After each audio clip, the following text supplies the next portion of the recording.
adopting, for me, fun.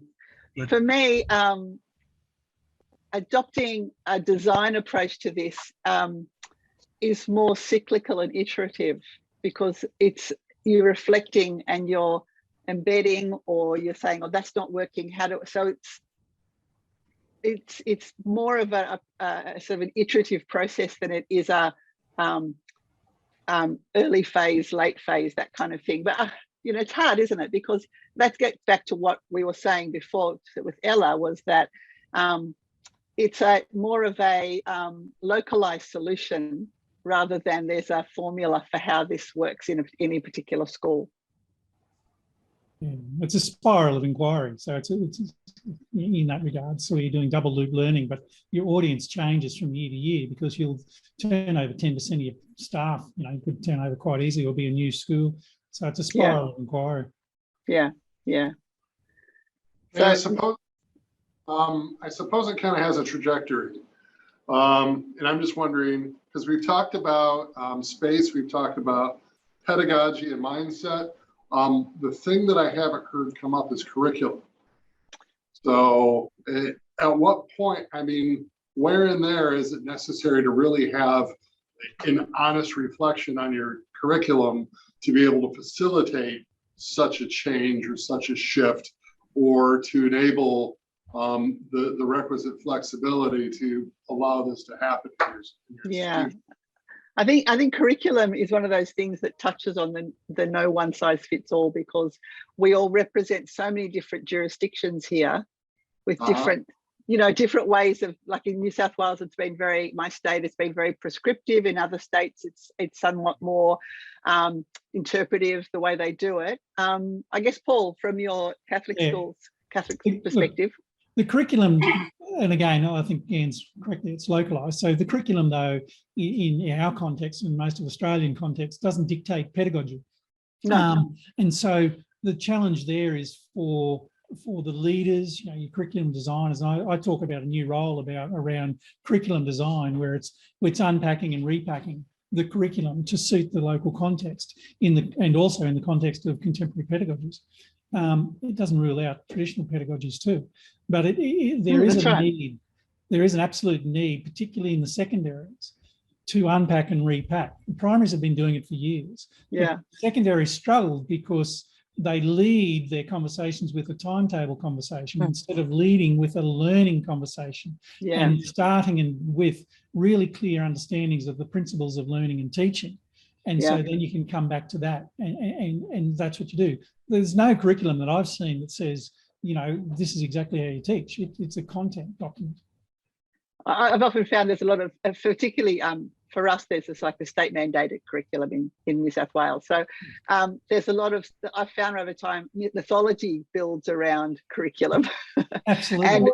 and people, we can't do that because it says, and I was, one of my previous jobs was running a registration accreditation system. So I used to know that manual really well. And I didn't remember seeing that particular part. So for me, that gets back to what we were saying before about that design, iterative, challenging assumptions. So taking on board, so what are the assumptions that are governing, we talk about teacher transition and the challenges facing it. There are often assumptions about their role and about teaching that are, that need to be challenged. Some assumptions, that's right, we should keep that, but there are others we could let go. Has anybody challenged assumptions, slain the sacred cows? Any of that happened?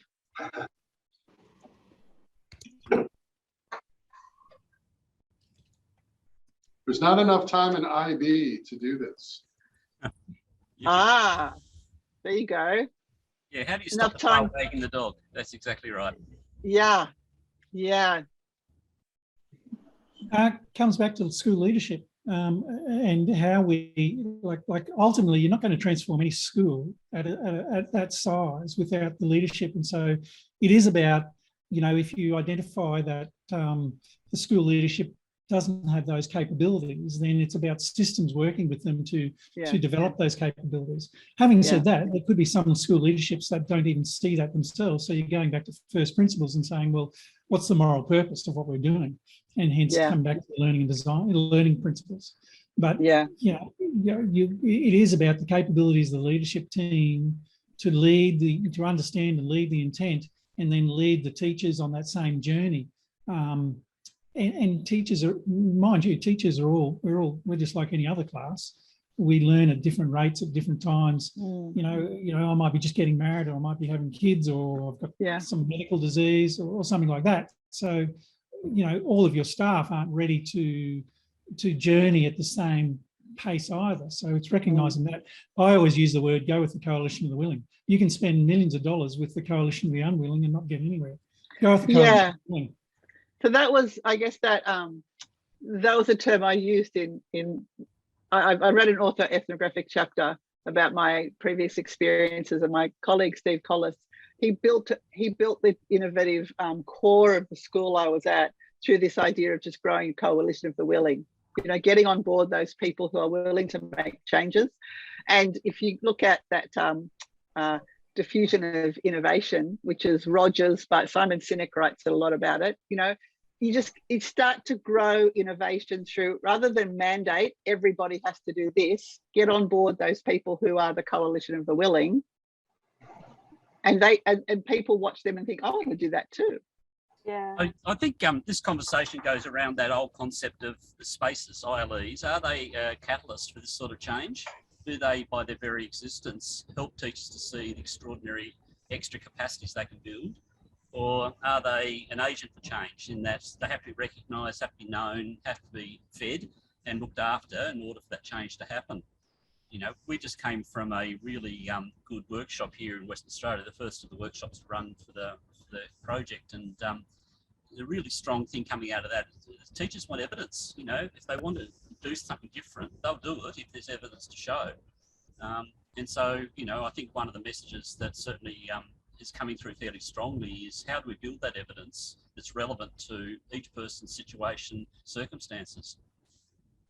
I think within a school, we can sometimes see that effect, that when one teacher has their classroom, other teachers can like notice what's going on, and if it's being successful, then they're like, yes, we would like to consider that too.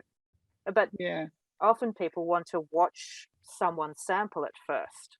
Well, and that's the beauty of the shared learning when teachers are working co-located, is that when I was a new teacher and I was thrust into a classroom on my own, I had no one to learn from. I just muddled through. But, you know, my experiences when teachers are working with a range of experiences across a team environment, the team helps each other. Yeah, the ILETC project did 2 big surveys. The second of them was to about 1,500 or 1,600 teachers about transition and what's it like for them. And some interesting stuff that came from that was that the majority of teachers said it took them 6 months to readjust to an innovative learning environment.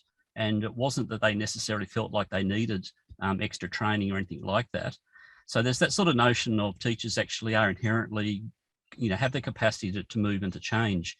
But interestingly, from that, they were also saying things like that the space didn't really matter in terms of them teaching well, that they could teach well anywhere.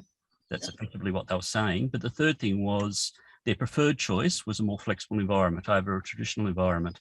So, you know, I suppose part of the message we got from that was that while teachers can change and all the rest, I don't think they actually quite understand the potential that these spaces give for change. Yes, you know, I can move and improve, but, you know, the sort of work Paul does at Parramatta, where they're constantly getting the teachers to think, rethink, and assess, you know, both pedagogy and the environment, helping them to really move forward, as opposed to teachers who simply plonked in these spaces. They become very competent in spaces because they're competent teachers. And it's that gap, I think, that probably, you know, this whole question of supporting teachers in transition has to focus on, is that gap between what would normally happen just ordinarily and what could happen with good professional learning. Yeah. And I'd also, when anyone says, you know, they're a good teacher no matter what space, I'd say, okay, well, show me a dentist who could say the same. I'd say, well, I think you're actually incorrect in that saying, because I can be a much better teacher than I can ever be with the right tools. With the right tools, yeah. And don't send me the dentist. It's just okay. Send me to one who really is fantastic. Yeah. Yeah, it's a nice analogy, Paul. Yeah. Yeah. And we have to go. We've arrived at our next destination. Okay, enjoy. I've handed over host to you, so you can end the recording. Okay. And save it. Awesome. I'm in control. Yeah, you're in control. Nice to see you. Bye-bye. Thank you. Bye. What I would